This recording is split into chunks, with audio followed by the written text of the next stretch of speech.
एक गांव में गरीब किसान पति पत्नी रहते थे। खेतों में काम करके जैसे तैसे अपना गुजर बसर करते थे। एक बार की बात है, राधा कुछ काम से नदी के पास जाती है।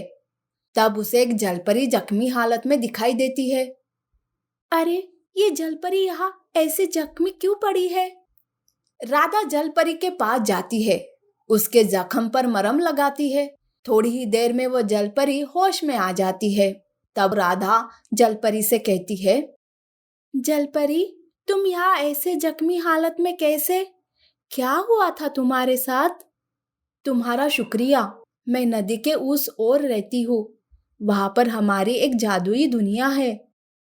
पर पता नहीं कहाँ से एक मैचस्टिक वाला शैतान आया और उसने हम सब जलपरियों को कैद कर लिया। मैं जैसे तैसे करके अपनी जान बचा के भाग गई। अरे बाप रे, इसका मतलब वो शैतान गांव पे भी हमला कर सकता है। हाँ, सही कहा। उसे खाने में इंसान चाहिए होते हैं। जब उसे भूख लगेगी वो गांव पर भी हमला करेगा। अब हम बेचारे इंसान उस शैतान का सामना कैसे कर पाएंगे? हिम्मत रखो, मैं मेरे गुरु के पास जाती हूँ। अब वही हमें इस शैतान से बचा पाएंगे। पर तुम तब तक गांव में सबको बता दो कि कोई भी नदी के पास न जाए। जलपरी ऐसा कहकर वहां से अपने गुरु से मिलने चली जाती है। उधर मैस्टिक वाला शैतान सारे जलपरियों को कैद करके कहता है, रोज एक एक नाजुक जलपरी खाया करूंगा, बड़ा मजा आएगा। पर ये क्या, इनमें से एक जलपरी नहीं दिख रही। कोई बात नहीं, उसे बाद में ढूंढ ही लूंगा, पर तब तक इन जलपरियों का तो स्वाद चख लूं। वो शैतान जलपरी को रोज खाने की बात करता है। जलपरियां बहुत डर जाती है। शैतान थोड़ी देर के लिए सो जाता है। उधर राधा जल्दी गांव में जाकर सबको मैचस्टिक शैतान के बारे में और जादुई नदी के बारे में सब बताती है और आगाह करती है कि कोई भी वहां ना जाए।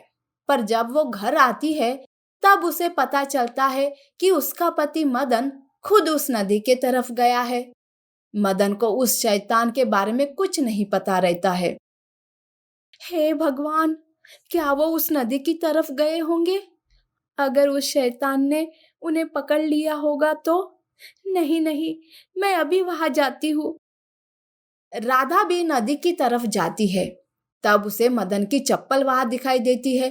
वो समझ जाती है कि मदन को उसी मैस्टिक वाले शैतान ने पकड़ा होगा। तब राधा रोने लगती है। अब मैं कैसे मेरे पति को बचाऊं? कोई है जो मेरे पति को उस शैतान से बचाए? राधा की ये आवाज सुनकर मैस्टिक वाला शैतान पानी के अंदर से बाहर आता है। राधा उसका शैतानी रूप देखकर घबरा जाती है, पर बड़ी हिम्मत करके कहती है, अरे शैतान, कहाँ है मेरा पति? अभी के अभी उसे यहाँ लेके आओ, नहीं तो मैं तुम्हें जान से मारूंगी। क्या कहा? मुझे मारोगी? और वो चिलगोजा तुम्हारा ही पति है? आज तो मैं उसे ही खाने वाला था, पर तुम भी मेरी दावत का अब हिस्सा बनोगी। ऐसा कहकर शैतान राधा पर हमला करने जाता है, पर तभी वो जलपरी वहां आकर राधा को बचा लेती है। शैतान फिर से पानी के अंदर चला जाता है। राधा जलपरी से कहती है, हे जलपरी, वो शैतान मेरे पति को खाने वाला है। जल्दी से कोई उपाय करो, नहीं तो छोड़ो मुझे, मैं जाती हूँ वहां अपने पति को बचाने। हाँ हाँ, रुको तो सही, कुछ नहीं होगा तुम्हारे पति को।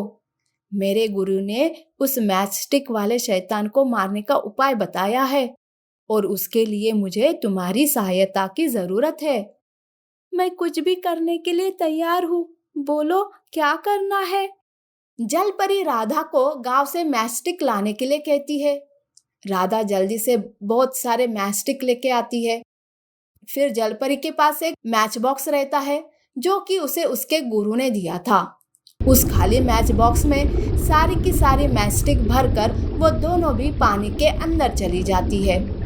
पानी के अंदर राधा के पति और बाकी के जलपरियों को उस शैतान ने उल्टा लटका दिया था और खुद वो सो रहा था। तब धीरे से जलपरी कहती है, सुन राधा, उसे कैसे भी करके उस शैतान को अपनी बातों में उलझा के रख। इस मैच बॉक्स के अंदर जाने के लिए मजबूर करना होगा उसे।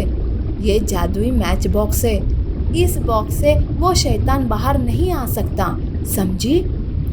जलपरी जैसे कहती है वैसे ही राधा करने लगती है। राधा उस सोए हुए शैतान को परेशान करने लगती है। उधर जलपरी मदन और जलपरियों को छुड़ा लेती है। तब शैतान जाग जाता है। कमबख्त, तुम फिर से यहाँ आ गई। अब तो तुम्हें नहीं छोड़ूंगा मैं। अरे जा, बड़ा आया मुझे पकड़ने वाला। ये देखो क्या है मेरे पास, मैच बॉक्स। मुझे पकड़ने आए तो मैं इस बॉक्स में छुप जाऊंगी। क्या कहा?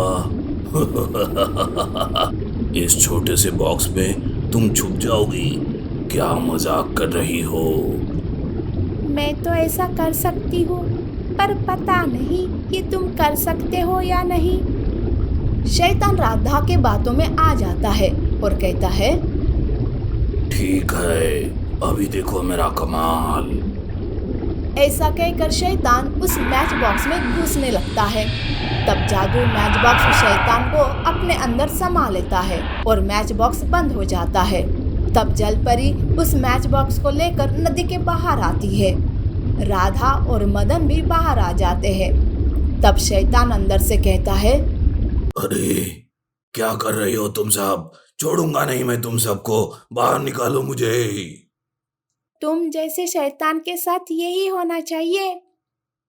हम इस शैतान को ज्यादा देर तक यहाँ नहीं रोक सकते, इसे अभी जलाना होगा। तब जलपरी उस मैच बॉक्स को जला देती है। बॉक्स के अंदर मैचस्टिक होने की वजह से आग जल्दी से लग जाती है और उस आग में वो मैचस्टिक शैतान भी खत्म हो जाता है। Magical diamond tree house. कई सालों पहले अवंतीपुरम नाम के गांव में छोटी छोटी झोपड़ियां डालकर कुछ मुनि तपस्या कर रहे थे। झोपड़ियों के आसपास हरे भरे खेत, पेड़, बहुत ही शांत और खुशहाल वातावरण था। एक दिन उस गांव में एक नटखट राक्षस हाथी के रूप में आकर उन फसलों, पेड़ों और घरों को नष्ट कर देता है। ये देख एक मुनि कहता है, अरे ओ मूर्ख, तूने हरे भरे पेड़ों को नष्ट किया। अब हम कहाँ रहेंगे? हमारे रहने के लिए कोई जगह नहीं है। इसलिए मैं तुम्हें श्राप देता हूँ कि तुम एक पेड़ में बदल जाओ। ऐसा कहकर मुनि उस राक्षस को श्राप देता है। राक्षस मुनि के पैरों पर गिरकर माफी मांगने लगता है। राक्षस कहता है, मुझे माफ कर दीजिए, अनजाने में मुझसे गलती हो गई। मुझे इस श्राप से भी मुक्ति का उपाय बताइए मुनिवर। मुनि थोड़ी देर सोच में पड़ता है और कहता है, ठीक है, बताता हूँ। जब तुम में हीरे उगेंगे तब तुम श्राप मुक्त हो जाओगे। मुनि के यह कहते ही राक्षस एक महावृक्ष में बदल जाता है। सारे मुनि उस पेड़ को अपना घर बनाकर अपना जीवन गुजारने लगे। ऐसे ही वक्त बीतते गया। बड़ी बड़ी सड़कें और इमारतें बनने लगी। गांव तरक्की की ओर बढ़ने लगा। उसी गांव में शारदा नाम की एक औरत अपने 7 साल के बेटे के साथ एक झोपड़ी में अकेली रहती थी।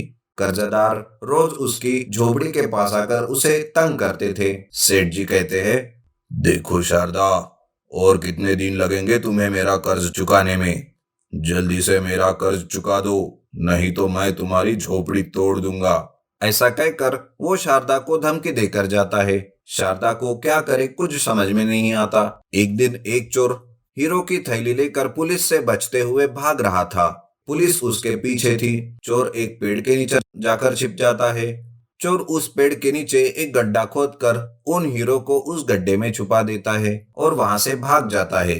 इधर सेठ शारदा के घर को तोड़ देता है। शारदा रोते हुए अपने बेटे को लेकर पेड़ के पास आती है।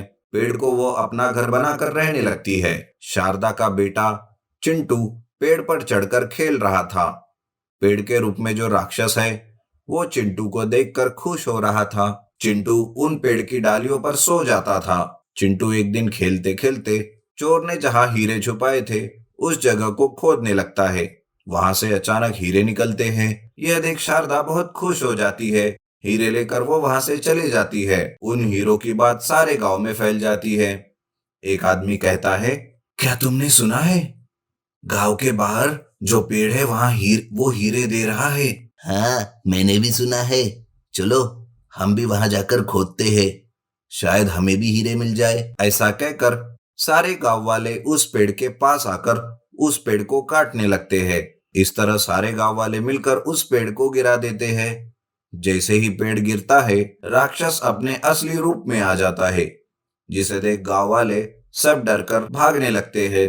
अरे बाप रे, राक्षस, भागो भागो, हे भगवान, इतना बड़ा राक्षस! ऐसा कहकर गांव वाले सब इधर उधर भाग जाते हैं और राक्षस श्राप से मुक्ति मिलने पर खुश होकर गायब हो जाता है।